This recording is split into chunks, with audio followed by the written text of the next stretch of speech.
This is Cragside, the country home of Lord Armstrong, which was named after Crag End Hill, which stretches above the impressive house and its large, pleasant forest garden.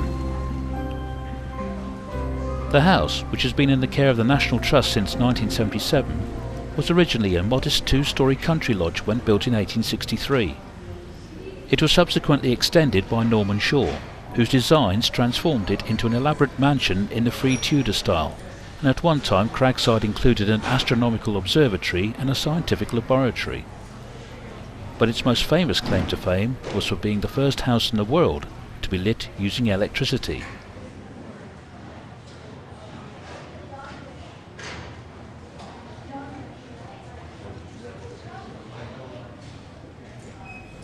A hydraulic engine was installed in 1868 that powered labour-saving devices such as laundry equipment, a rotisserie and a hydraulic lift. 2 years later, water from one of the lakes was used to drive a Siemens dynamo in what was the world's first hydroelectric power station. The electricity it produced powered an arc lamp in the gallery in 1878. That arc lamp was replaced in 1880 by Joseph Swan's incandescent lamps in what Swan described as being the first proper installation of electric lighting. The generators, which also provided power for the farm buildings on the estate, were constantly extended and improved to match the increasing electrical demand.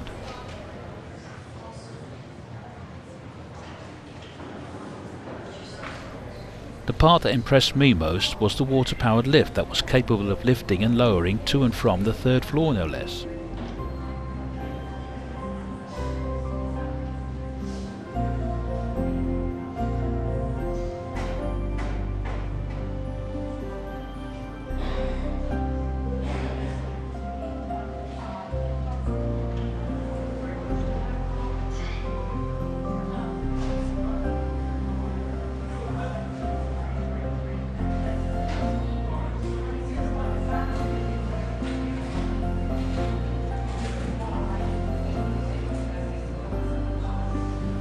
Despite all this notoriety, the over-the-top decor of this Victorian house is remarkable in that, barring a few of the lighter rooms, it defies me to say with much confidence that I could live there.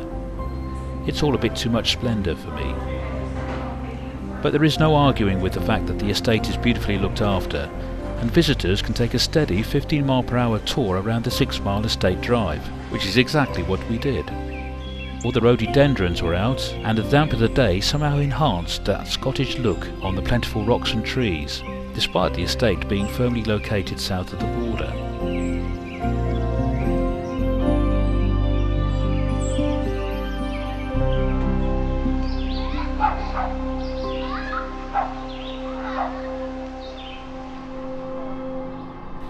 And so we passed through on our destination to Granary Cottage in Lowick. The cottage, incidentally, was literally just once a grain store for the village.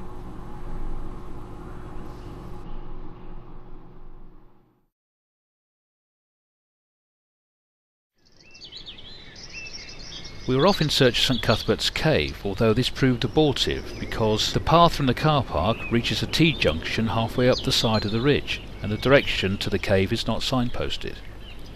Although the cave is on this route, it is situated nowhere near the stretch we were taking in the fresh country air anyway. Having set off without any reference pictures or prior knowledge, I took some photographs of a couple of almost likely little holes in some rocky outcrops near the ridge.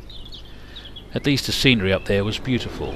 The sun was out, the sky was blue, only a few clouds spoilt the view. In the distance to the west, you can see the row of hills that comprise the Cheviots, including one huge lump called the Cheviot itself, which at over 2,600 feet above sea level is 2/3 the height of Ben Nevis and 3/4 that of Scafell Pike, England's highest mountain. The Cheviot is one for a future climb, methinks.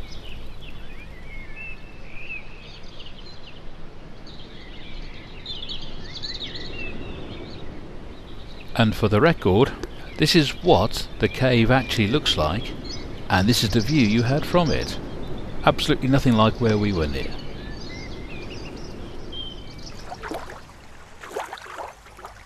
After our walk, we went to hit the coast and stopped off first at Budle Bay, which was quite pretty in the sunshine.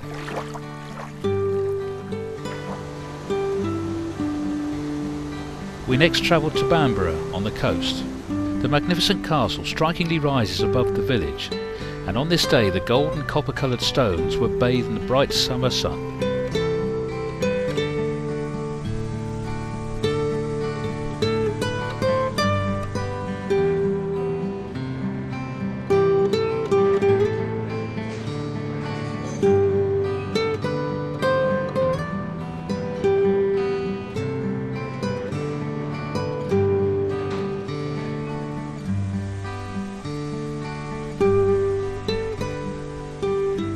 We had a look at Bamborough village itself and ate a hearty 2-course meal and a Lord Crew, which was £10 a head.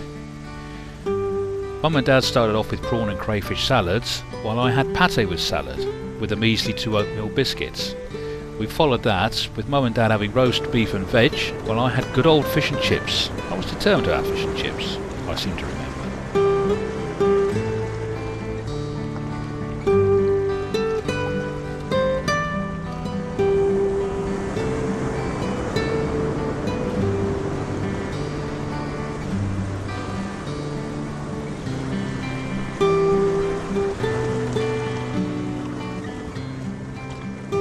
Lindisfarne is seen up the coast, and the Farne Islands could easily be made out directly opposite Bamborough. The closest with St Cuthbert's Chapel and the lighthouse easily visible, looking almost close enough to touch. Forecast is good for a lot of the country, but it seems the cloud will remain in our neck of the woods most of the week. We shall see.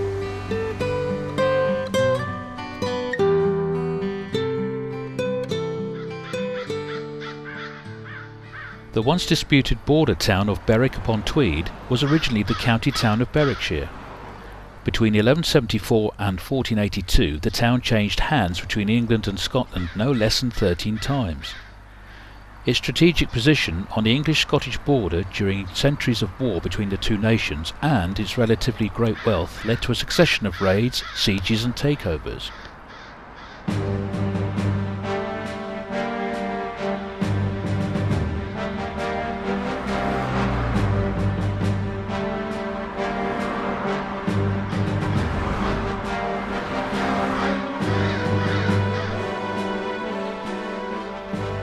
By the 13th century, Berwick was one of the most wealthy trading ports in Scotland and was compared to Alexandria in trading importance, providing an annual customs value equivalent to a quarter of all customs revenues received from the whole of Scotland. Amongst the town's exports were wool, grain and salmon, while merchants from Germany and the Low Countries set up businesses in the town in order to trade. However, Berwick appended its signature to King John Balliol's new treaty with France, England's old enemy, and on the 30th of March 1296, King Edward I stormed Berwick after a prolonged siege, sacking it with much bloodshed. This most brutal of sackings saw his army slaughter almost everyone who resided in the town, even if they fled to the churches. Some 8,000 inhabitants are reckoned to have been put to the sword. This set the precedent for the bitter border conflicts of the Scottish Wars of Independence, where, during one such occasion, King John personally attended to witness the rather barbarous razing of the town.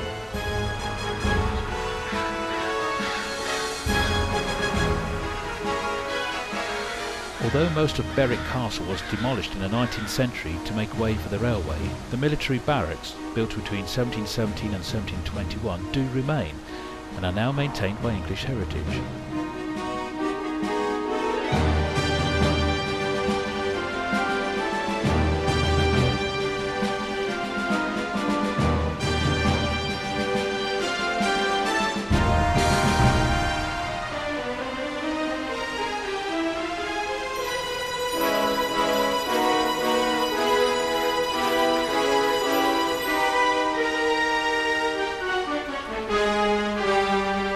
In 1482 the town was captured by Richard, Duke of Gloucester, the future King Richard III, and although not officially merged into England, Berwickshire had the unique distinction of being the only county in the British Isles to be named after a town in another country. England has administered the town since its date, although the county of Berwickshire was officially abolished in 1975. During the reign of Queen Elizabeth I, vast sums were spent on its fortifications in a new Italian style, designed both to withstand artillery and to facilitate its use from within the fortifications. One source puts the cost at a then staggering £128,648, which, if true, made these the most expensive undertaking of the Elizabethan period. They are the best surviving example of town walls from that period in Europe, and although they were built on top of walls originating from long before that, even in Elizabethan times they were never truly finished.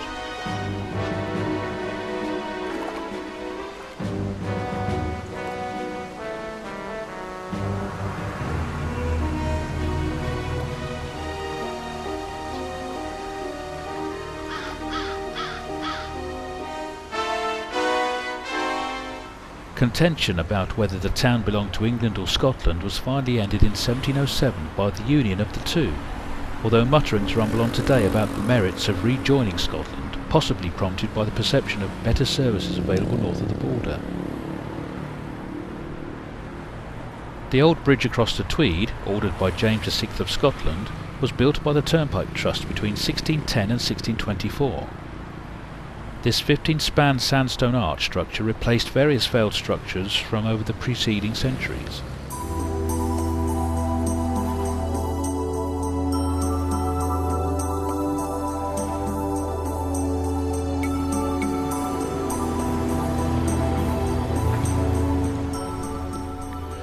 From Berwick we hit north again and crossed the border to reach the intriguingly sounding coastal town of Eyemouth. And one in the eye it was too. We all said how much we didn't want to return to it in a hurry. The harbour was the best part, and that wasn't saying much, although we all agreed that the building over the river deserved the restoration being bestowed upon it. A pity then that the same could not be said of the rest of the town. The houses were dull, and the paintwork did little to lift many out of the overall drabness that pervaded the town, rather like coal dust would from a nearby colliery, had one been present. Even the new estates on the outskirts screamed for some life-giving decor. It is not too much to say that Eyemouth was a bit of an eyesore, and the ice cream was not the best in Britain either.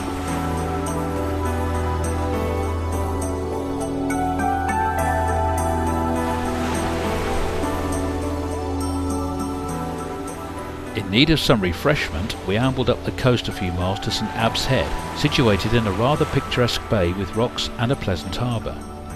All in all, St Abb's Head was a lot more inviting than Eyemouth, which we had to pass through on the way back home. The lady we met in the morning had had her prayers answered, at least in part. Lowick and the surrounding area had been drenched by a heavy shower. Dinner was bangers, mash and baked beans. The bangers bought in a little butcher's shop called Skelly's near the top of the high street in Berwick.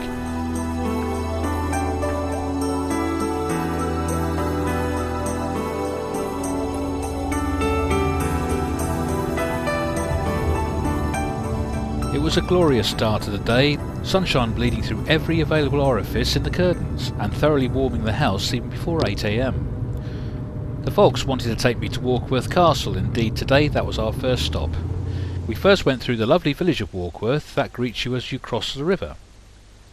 We'll take a look at the village later and the old bridge that we entered the village on, but first the main attraction, the castle itself. The castle is built on the high ground to the south of the town, on raised ground in a loop of the River Coquette, and it is one of the most complete ruins you'll find. The original Motte and Bailey castle on this site was built in the mid-12th century by Earl Henry of Northumberland, and he was the King of Scots David I. Now in 1157, King Henry II recovered Northumberland from the Scots, and in the following year he gave Warkworth Castle to Roger Fitz-Richard. But it is with the Percy family, who acquired the castle in 1332, that the castle is most famously associated.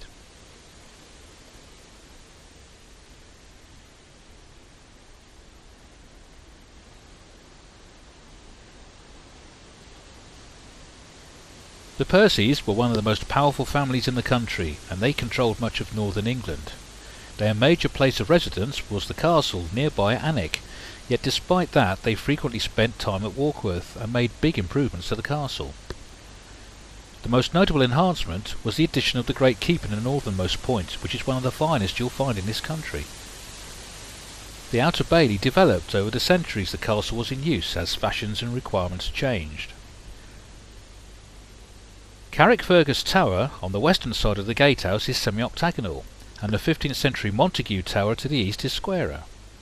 The ornately decorated lion tower provided an entrance to the hall, and also access from the hall to the Collygate Church. However, the church was never completed, but the foundations have survived and can be seen today.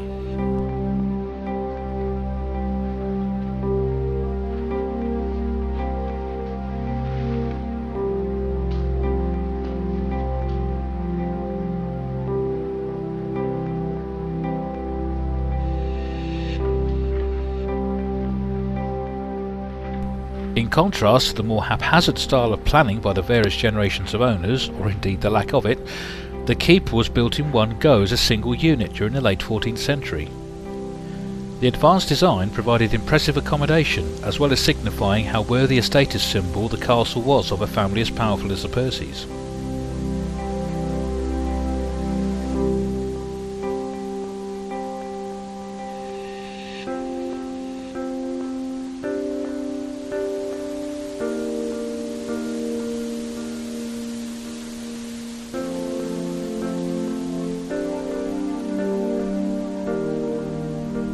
Within the outer bailey, various foundations and existing wall sections indicate the location of the domestic quarters from the original castle, including a chapel next to the gatehouse, a solar, and a hall along the west curtain wall.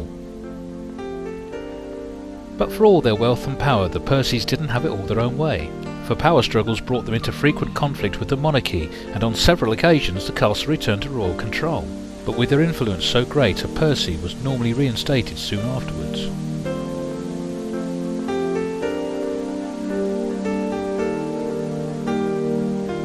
Henry, the sixth Earl Percy, left the castle and all his possessions to Henry VIII on his death in 1537, and this was the turning point in the fortunes with regard to Warkworth. Because the Percys were Catholic, subsequent attempts to reinstate a Percy brought misfortune on the castle as they came into conflict with Queen Elizabeth, who was, of course, Protestant after her father.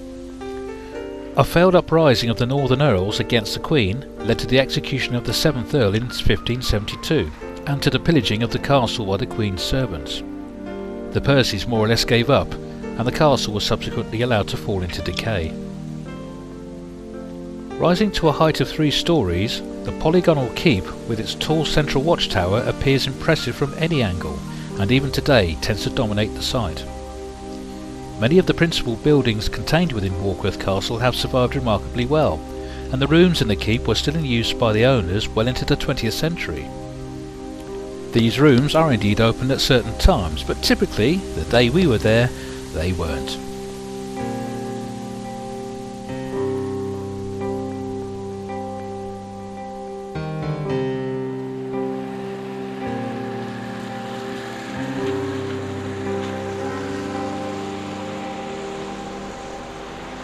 A pleasant walk through the town allowed the heart of Warkworth to betray itself to us. We found 3 pubs, 2 hotels and a number of cafes, restaurants and tea rooms, of course, plus a chocolate shop and patisserie, as well as a general store. There was also several galleries and boutiques to be found. Crossing the river is the modern road bridge built in 1965, which replaced the original twin-arch structure that still looks impressive today. It has a fortified tower at the town end. And so with that we drove into the unremarkable looking Amble, which holds the title Friendliest Port, believe it or not. This moniker derives from the 1930s when the RMS Mauretania was heading on her last voyage to the breakers yard at Rosyth, and the Amble Town Council sent a telegram to the ship saying, "Still the finest ship on the seas." The Mauretania replied with greetings, "To the last and friendliest port in England."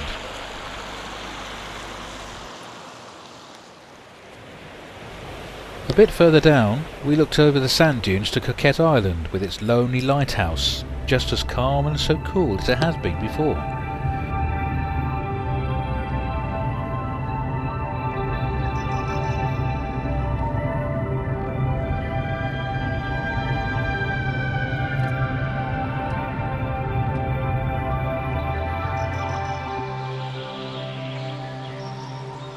We turned back to investigate Alnmouth, which proved every bit as lovely as Amble was not, and where we found the elusive cup of tea. The menu included the intriguingly named Northumberland broth, which the owner admitted was nothing more than what he happened to have to be boiling up on the pot on the day, and why not?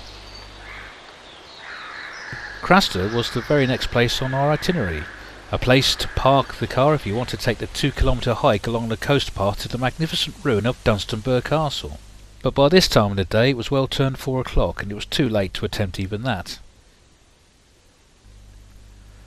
The way back home was briefly interrupted by our stopping to photograph a steaming pool, with wasps of sea mist evolving above our heads.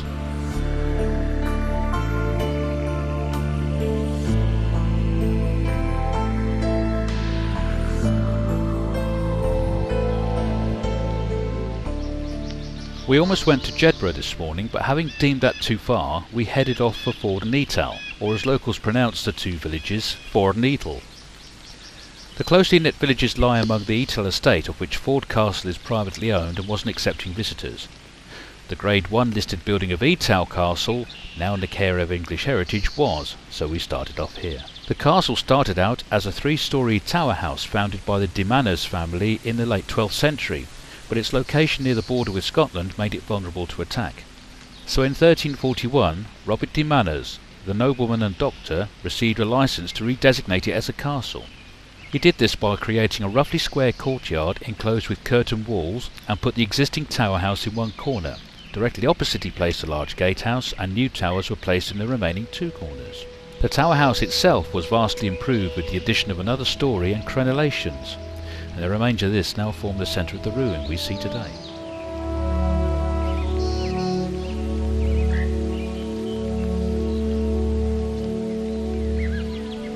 Etal Castle was renowned as a destination for pilgrims who sought medical and dental treatment from de Manners, who was known throughout the region as a healer.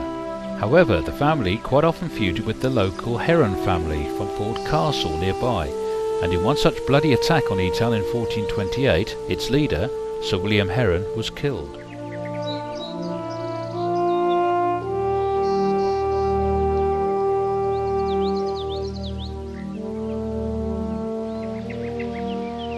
With the union of the English and Scottish crowns in 1603, Etal ceased to have any military importance, and the decay, which had already set in, was allowed to continue unabated. The pleasant morning we'd had so far ended at the lavender tea rooms in the village store cum post office.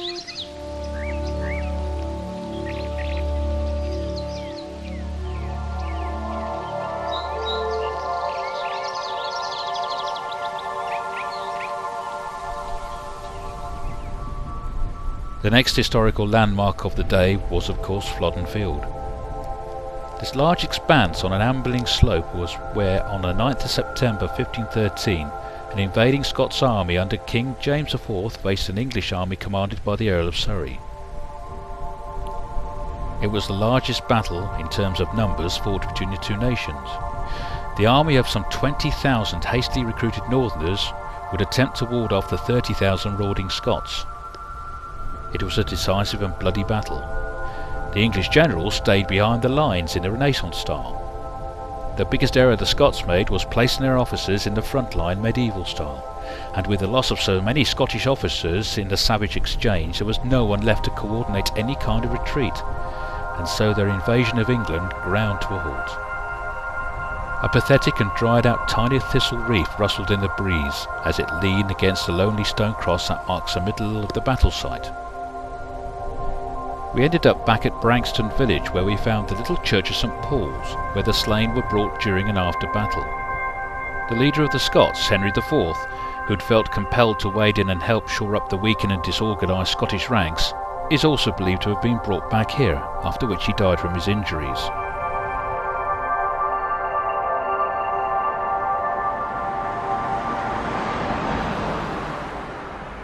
It took a while to get to Kelso, thanks to the local authorities' dig up the road scheme to congest traffic plan, but once we did, we found the town's 4 inner feeder roads to the town square cobbled by black brick, an extremely unusual feature.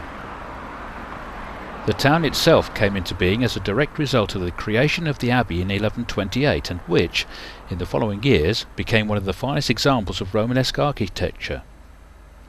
When the building was finished, it was dedicated to the Blessed Virgin and St John in 1243, and soon became one of the largest and richest abbeys in Scotland, its wealth coming from its vast lands, churches, schools, farms and granges in the Cheviot Hills. It was of high importance. In the 12th and 13th centuries, the abbot of Kelso was granted the right to wear a mitre. This gave him a precedence higher than any other Scottish abbot. With the Reformation and Henry VIII's determination to wipe out the border abbeys, it wasn't to last, and by 1550 the abbey at Kelso, along with those at Melrose, Dryborough and Jedburgh, had been reduced to rubble by the English forces under the Earl of Hertford.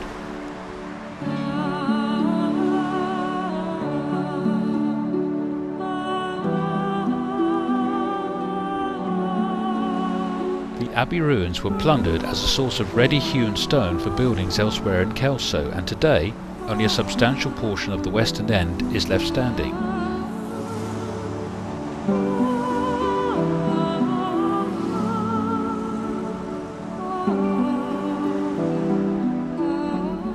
Afternoon tea was provided by a little tea shop that specialised in organic and fair trade produce where possible. And after that we picked up some veg and summerfields to accompany the steak pie bought earlier in a nice looking deli cum meat shop.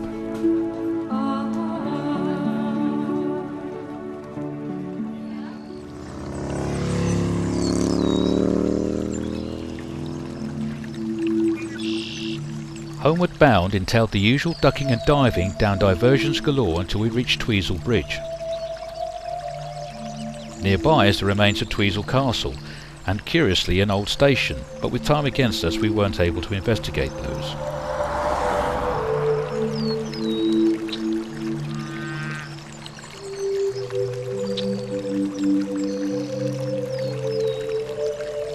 The soundly structured medieval Tweezel Bridge over the River Rill was probably the safest bet for the English to cross over while chasing the invading Scots back to their home territory.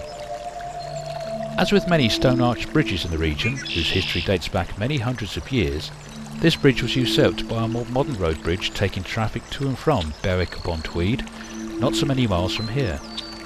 The river below curved gently under some cliffs on the downstream side, but it wasn't always like this.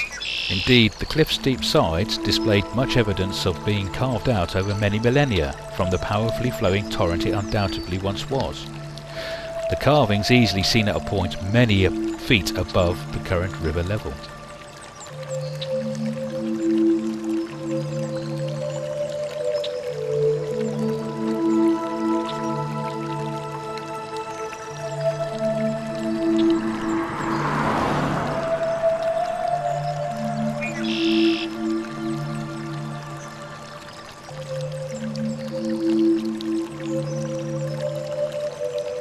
We were initially unaware of a heron waiting patiently by a weir in the curve before being scared off by our presence.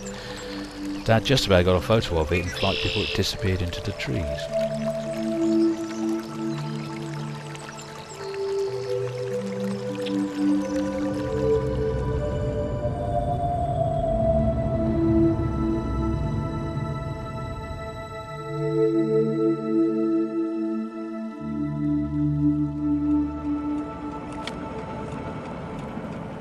We decided to get up this morning to go across to Lindisfarne, or Holy Island as we 21st century simpletons call it.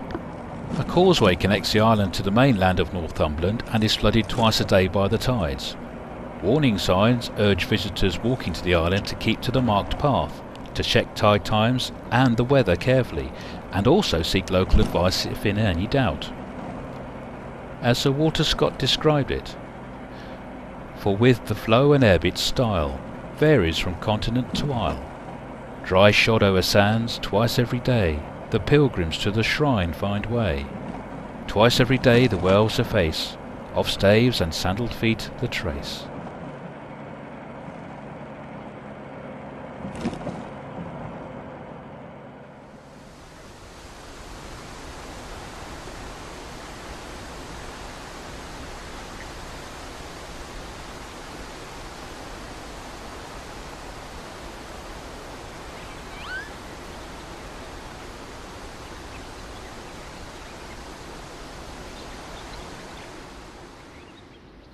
The castle is owned by the National Trust, so the year membership I'd bought at Crags on our first day is now starting to pay dividends.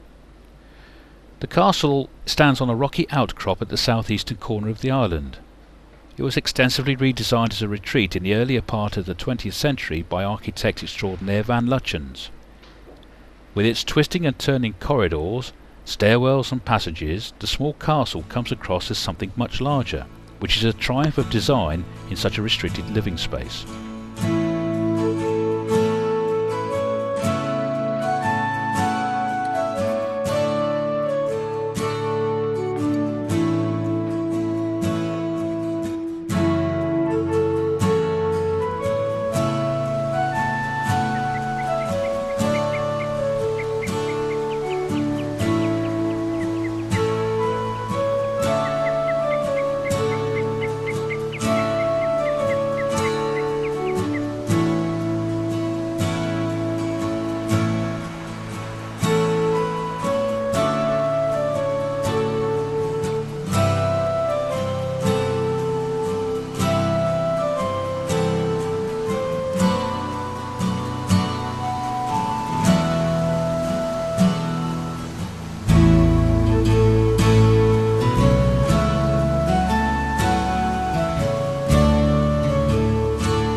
One of the most celebrated gardeners of modern times, Gertrude Jekyll, laid out the tiny garden just north of the castle in 1911.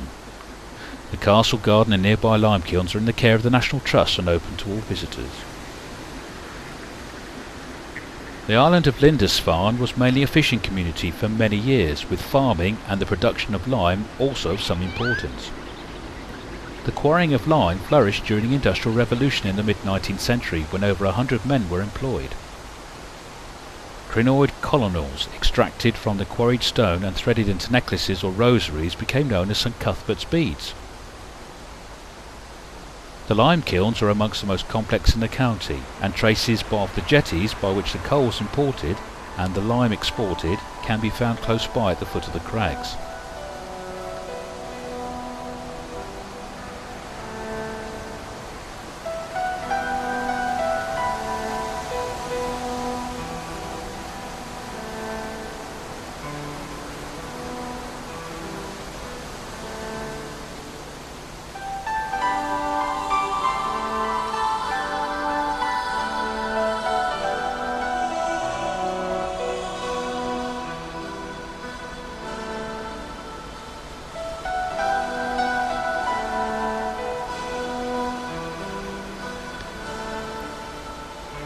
During our time on the island, the sun had not burnt off the low cloud that had persisted, save for the occasional blob of blue sky.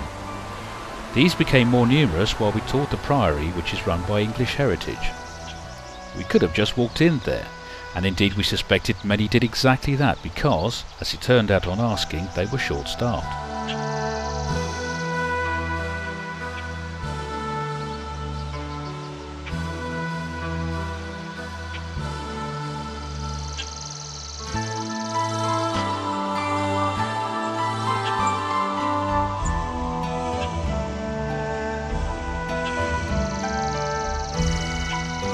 Lindisfarne Monastery was founded by the Irish monks in Aidan, who had been sent from Iona off the west coast of Scotland to Northumbria at the request of King Oswald, circa 1635. It became the base for Christian evangelising in the north of England, from where a successful mission was sent to Mercia.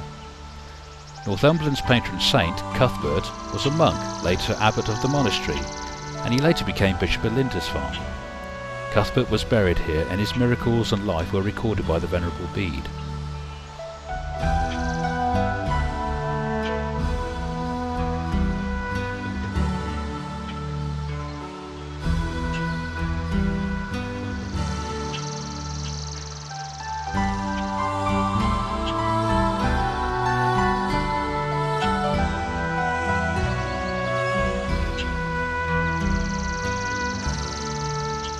Lindisfarne is well known for mead. In the medieval days, when monks inhabited the island, it was thought that if the soul was in God's keeping, the body must be fortified with Lindisfarne mead. The monks have long since vanished, and the mead's recipe remains a secret of the family which still produces it at St Aidan's winery, and it is sold throughout the UK and elsewhere.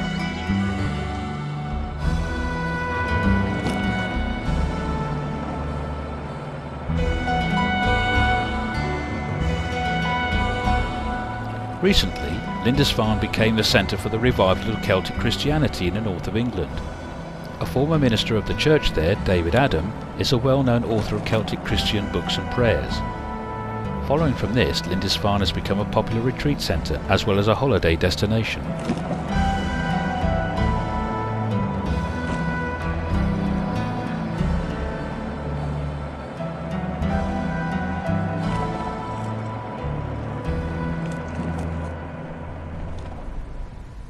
Halidon Hill was another English-Scottish battle site, this time from 1533.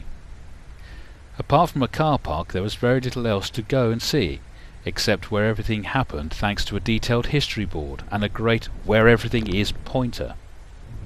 Best of all was a good vantage point for a photograph of Berwick-Upon-Tweed from the northeast, and another opportunity to realise just how crap my camera really is with the lack of a decent zoom, never mind its measly 2 gigapixels. Dad favoured going back to lavender tea rooms at Etal, where he'd had a good cheese and onion toastie just the day before. But there were a couple of other chances. First we made for Churnside, but saw only pubs and inns and no tea room. But it was a nice looking place to live nonetheless.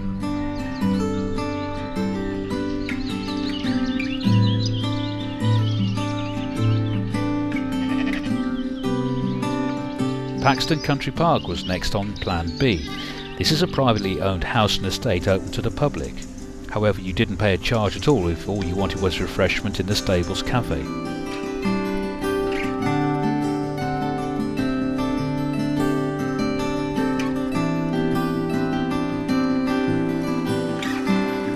With a span of 137 metres or 449 feet, the Union Bridge was the longest wrought iron suspension bridge in the world when it opened on the 26th of July 1820.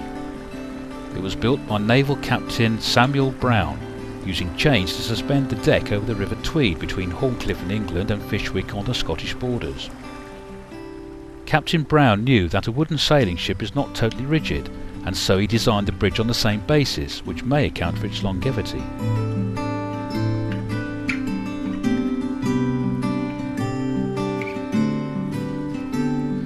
The bridge saved many travellers an 11-mile round trip downstream via Berwick-Upon-Tweed or a 20-mile upstream trip via Coldstream. It remained in use as the oldest suspension bridge in the world that still carried traffic.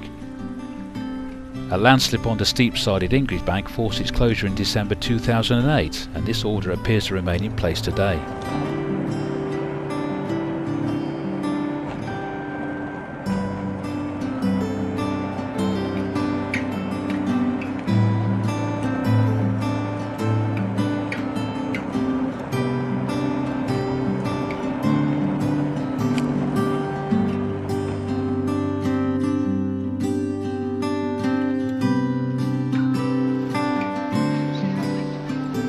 After a bit of a lie-in on a grey Friday morning, we went off in a southwesterly direction to Wooler, with people going about their business on the last working day of the week.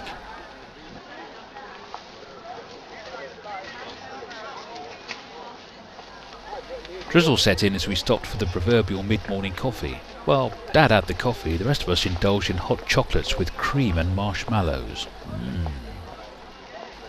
After Wooler, we looked for Hamilton Hill, site of a battle in 1402, but all we could find was a stone in a farmer's field surrounded by sheep. It was in the right position, at least according to the map, so we all took pickies from the road, as we do.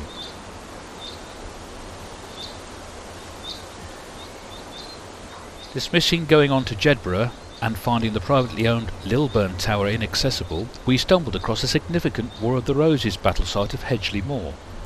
It was rather disappointing to see little made of it. Foliage was creeping ever more over a wooded enclosure that included the only two sizable information signs that you could see, plus 2 rocks which, as legend has it, are those that one of the side's leader and horse vaulted over in a bid to escape.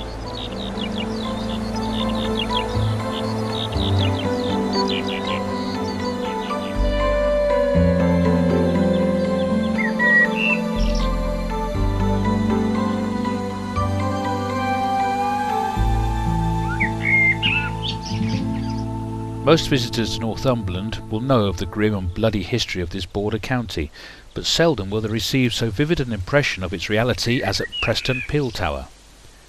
This was built between 1392 and 1399, when warfare between England and Scotland was endemic, and at the time of Agincourt in 1415 it was one of 78 peel towers in Northumberland alone. The tower's owners included Sir Guiscard Harbottle, who was slain fighting against James IV at the Battle of Flodden in 1513. The conflict, of course, that brought Mary Queen of Scots to the Scottish throne. Sir Nicholas Pevsner, the famous architectural historian, described Preston Tower as amongst the most spectacular pieces of medieval masonry in England. The large stone blocks used in its 7-foot thick walls bear the same mason's marks as those at Warkworth Castle. On the ground floor you can visit the guardroom and prison, while the first floor has a bedroom and living room, furnished as they might have been around 1400.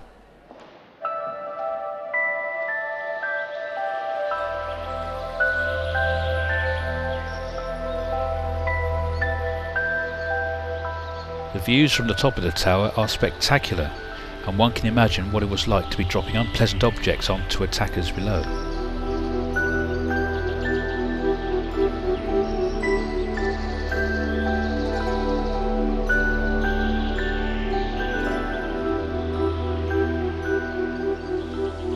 The gardens around the house provide a peaceful and attractive setting for the Peel Tower. There are 3 short walks in the grounds and nearby woodland that allow visitors to see some of the interesting trees and shrubs, which include tulip trees, walnuts and a ginkgo bilboa.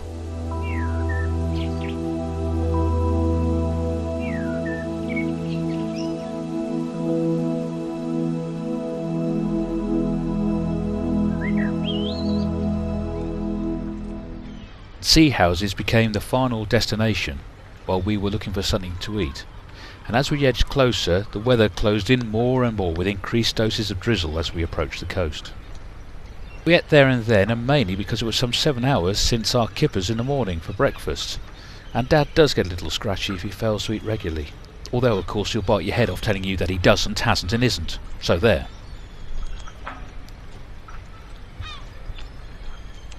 The trip back to base took us back up the coast and was gloomily mist-laden for most of the way. The mist was thickest as we passed Bamburgh Castle for the last time, and yet the building still looked magnificent as it towered above us and up into the low-lying cloud. It was apparent Lowick had seen some heavy rainfall during the latter part of the day, and all in all, this was an indication of how dull this final day of the holiday had been weather-wise.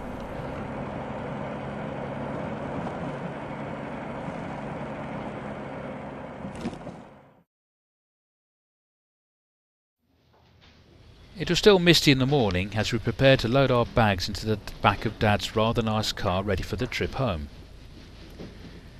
Despite that, he's still happy about something, and at last we get the picture we are looking for, although what he was happy about we still don't really know.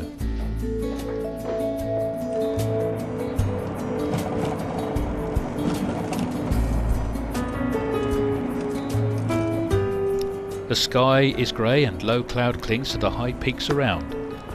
Perhaps as a sign of things to come weather-wise in this region, we may be doing the right thing by making for home.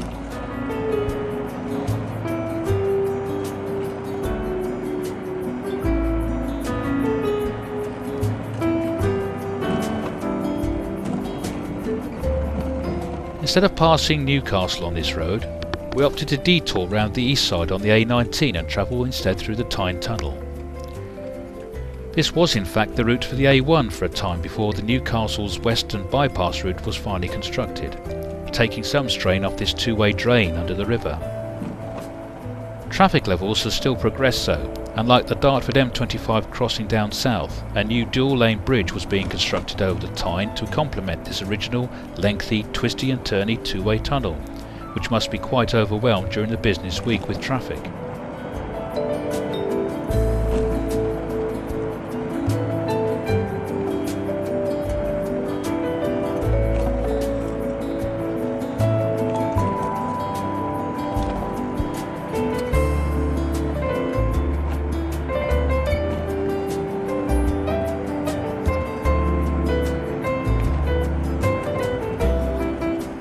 comprehensive roadworks at either end were quite advanced, and the resulting new crossing should shore up current transport requirements for some time to come at least.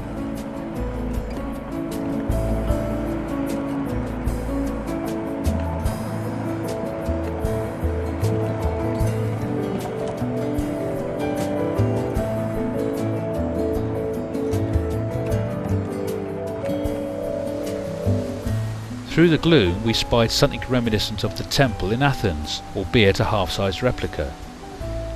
Set between the districts of Washington and Houghtonleigh Spring, we parked up right next to a garden centre and walked up Penshaw Hill to discover that these columns were in fact the Earl of Durham's monument. It was designed by John and Benjamin Green and built by Thomas Pratt of Sunderland in 1844, using gritstone that came from the Marquis of Londonderry's quarries on the east coast. The folly is dedicated to John George Lambton, the first Earl of Durham and the first Governor of the Province of Canada. In September 1939, John Lambton, the 5th Earl of Durham, presented Penshaw Monument to the National Trust as a gift. Incidentally, the monument features on the club badge of Sunderland AFC.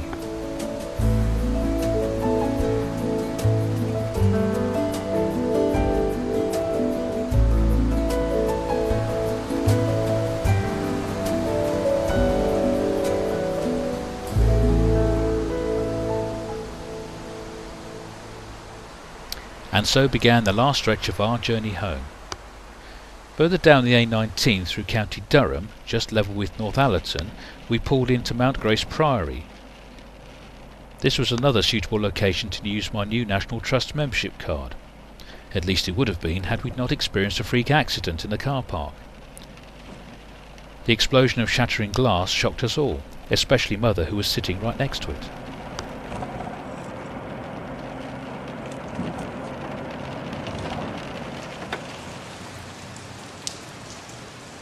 Had the weather held up, we would have seen the ruins of the Priory, and so I make no apologies for including these photographs in lieu of visiting them sometime in the future. Because the car's back door was bent, the insurance company said a temporary screen would not do at all, and that meant we had to make the rest of the journey home on the recovery wagon from a local garage. Our driver was Paul, who often did these long-distance trips. All I can say is the lengths that Dad went to in order to stop me getting behind the wheel of his car. Oh well, there's always something on a Barrett holiday. We finally crawled home to Suffolk in bright sunshine some 5 hours later.